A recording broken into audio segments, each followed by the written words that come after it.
کی نئی حرکتیں شروع ہو گئی ہیں۔ نعوذ باللہ آپ دیکھیں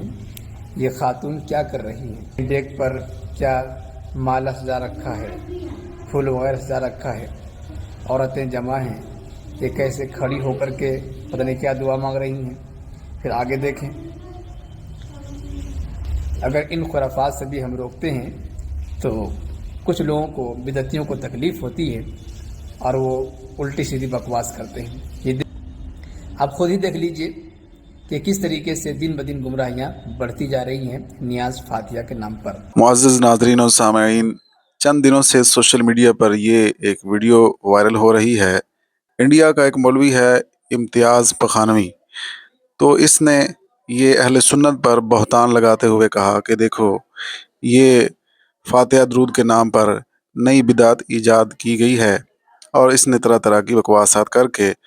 مسلمانوں کو اہل سنت کے بارے میں بدگمان کرنے کی کوشش کی ہے۔ پہلی بات تو یہ ہے کہ یہ صاحب یہ بتائیں کہ ان کو یہ کیسے علم ہوا کہ یہ خواتین یہ مسلک اہل سنت حنفی بریلوی سے تعلق رکھتی ہیں، یا تو یہ ان کے گھر کی خواتین ہیں کہ ان کو اس قدر یقین کے ساتھ معلوم ہے۔ اگر گھر کی خواتین نہیں ہیں تو پھر ان کے پاس ایسی کیا دلیل ہے کہ یہ اتنے یقین کے ساتھ کہہ رہے ہیں کہ یہ بریلوی خواتین ہیں۔ یہاں پر ایک بات اور واضح کرتا چلوں کہ کسی بھی مسلک کے عقائد و نظریات کی تبلیغ اور اشاعت کا ذریعہ وہ یا تو تقریر ہوتی ہے یا تحریر ہوتی ہے۔ آپ پوری اہل سنت کی جتنی بھی کتب ہیں اور جتنے بھی صحیح العقیدہ سنی عالم دین ہیں، ان سب کی تقاریر اور تحاریر کو اٹھا کر دیکھیں، آپ کو کہیں بھی کوئی ایک بھی ثبوت ایسا نہیں ملے گا کہ جس سے آپ یہ ثابت کر سکیں کہ علماء اہل سنت اس چیز کی اجازت دیتے ہیں، جو چیزیں، جو حرکات یہ جاہل عورتیں کر رہی ہیں، اور جس طرح کی حرکات لوگ قبروں پہ جا کے کرتے ہیں، وہ ان کی جہالت ہے۔ لیکن ہم نے جو آپ کے سامنے حوالہ جات پیش کیے ہیں، یہ کرنے والے عوام نہیں ہیں، یہ بلکہ کرنے والے ان کے علماء ہیں اور لکھنے والے ان کے علماء ہیں۔ اور دوسری بات یہ ہے کہ اگر دیوبندیوں کا، وہابی دیوبندیوں کا اپنا طریقہ کار دیکھا جائے کہ یہ اپنے مرنے والے علماء اور اپنے اسلاف کے ساتھ یہ کیسا تعلق رکھتے ہیں اور کیسی عقیدت رکھتے ہیں، تو اس کے حوالے سے یہ چھوٹی سی ویڈیو آپ دیکھ لیجئے کہ کافی سارے وہابی دیوبندی ایک قبر کے ارد گرد بیٹھے ہیں، اس کی مٹی کو سونگ رہے ہیں اور لوگوں میں تقسیم بھی کر رہے ہیں۔ پھر آخر میں ویڈیو بنانے والے کو یہ بابے نے منع بھی کر دیا کہ تم ویڈیو نہ بناؤ، تاکہ کہیں ہماری منافقت لوگوں میں کھل نہ جائے کہ ہم تو لوگوں کو جھانسا دیتے ہیں کہ سنی قبر پرست ہیں، اور ان کو ہم طرح طرح کے شرک و بدعات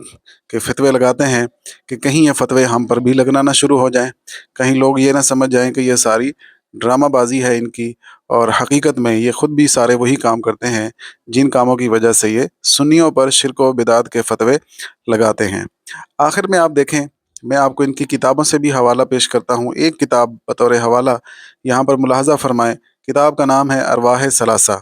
اور لکھنے والے ان کے حکیم الامت اشرف علی تھانوی ہیں۔ اس میں انہوں نے ایک حکایت لکھی مولانا یعقوب وہابی دیوبندی کے بیٹے مولانا معین الدین کی۔ یہاں پر مولوی یعقوب وہابی دیوبندی کی کرامت لکھی ہوئی ہے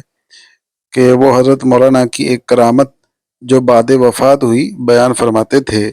کہ ایک مرتبہ ہمارے نانوتا میں جاڑا بخار کی بہت کثرت ہوئی، سو جو شخص مولانا کی قبر سے مٹی لے جا کر باندھ لیتا اسے ہی آرام ہو جاتا۔ بس اس کثرت سے مٹی لے گئے کہ جب ہی قبر پر مٹی ڈالو تب ہی ختم۔ کئی مرتبہ مٹی ڈال چکا، پریشان ہو کر ایک دفعہ میں نے مولانا کی قبر پر جا کر کہا، یہ صاحبزادہ بہت تیز مزاج تھا، یعنی کہ غصے کا تھا، کہ آپ کی تو کرامت ہوئی اور ہماری مصیبت ہو گئی۔ یاد رکھو کہ اگر اب کہ کوئی اچھا ہوا تو ہم مٹی نہ ڈالیں گے، ایسے ہی پڑے رہیو، لوگ جوتا پہنے تمہاری قبر کے اوپر چلیں گے، ایسے ہی چلیں گے۔ بس اس دن سے پھر کسی کو آرام نہ ہوا، جیسے شہرت آرام کی ہوئی تھی ویسے ہی یہ شہرت ہو گئی کہ اب آرام نہیں ہوتا، پھر لوگوں نے مٹی لے جانا بند کر دیا۔ تو یہ دیکھیں کہ ان وہابیوں دیوبندیوں کی منافقت ہے یہ، کہ اپنے مرنے والے بزرگوں اور اپنے ان کے علماء، ان کے ساتھ ان کی ایسی عقیدت ہے کہ ان کی مٹی کو بھی، قبر کی مٹی کو بھی یہ شفا کا ذریعہ سمجھتے ہیں۔